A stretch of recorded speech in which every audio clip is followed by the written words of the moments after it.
एक भयानक अंधेरी रात में मंदिर की सीढ़ी पर मंदिर में लगे लाइट की रोशनी में एक साधारण 15 साल का लड़का पढ़ाई करते दिखा। ठंडी के दिन थे। वो ठंड से कांप रहा था लेकिन पढ़ाई में खोया हुआ था। हफ्ते में 2 दिन मैं उस रास्ते से होकर गुजरता था। दिन में कभी वो नजर नहीं आता। मुझे काफी जिज्ञासा होती थी उसके बारे में जानने की। एक रात खाना खाकर मैं गाड़ी लेकर उसी रास्ते से गुजरने वाला था। सोचा जाते जाते कुछ पार्सल लेकर जाऊंगा उसके लिए। मैं पार्सल लेकर गाड़ी से उस मंदिर के पास पहुंचा। लड़का सीढ़ियों पर बैठकर हमेशा की तरह पढ़ाई कर रहा था। मैंने गाड़ी रोकी और उसके पास गया। मेरी तरफ जब उसने देखा तो वो मुस्करा दिया जैसे वो मुझे पहले से जानता हो। मैंने उससे पूछा, बेटा तुम हमेशा यहीं पर क्यों पढ़ाई करते हो? सर, मेरे घर में बिजली नहीं आती। मेरी माँ बीमार रहती हैं और तेल डालकर दिया जलाने लायक मेरी परिस्थिति नहीं है, बस इसलिए मैं यहाँ आकर पढ़ता हूँ। तुम मुझे देखकर मुस्कुराए, क्यों?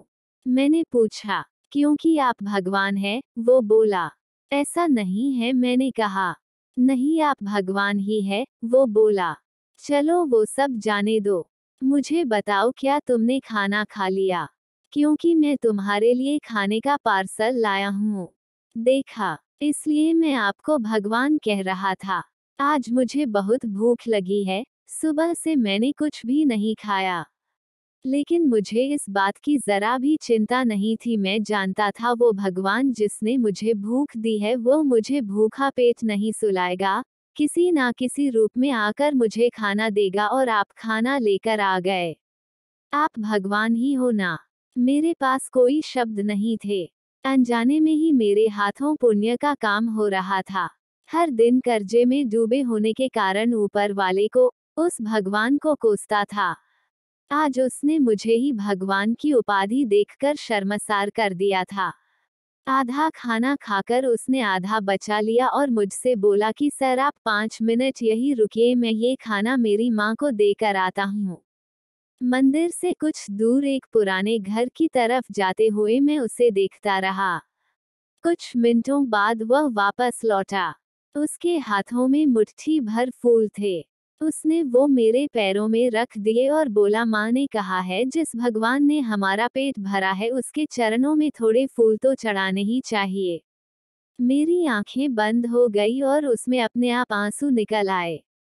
आंखें खोल के मैंने उसके पुराने घर के तरफ देखा। उस घर के सामने पड़े पत्थर में भी मुझे प्यारी सी मुस्कान दिखाई दे रही थी। उस लड़के की आंखों में मुझे साक्षात भगवान दिखाई दे रहा था। कहते हैं कि भगवान सबकी मदद करते हैं, बस वो खुद सामने नहीं आते, किसी ना किसी के जरिए हम तक वो मदद पहुंचा देते हैं। बस जरूरत है तो उन पर विश्वास करने की।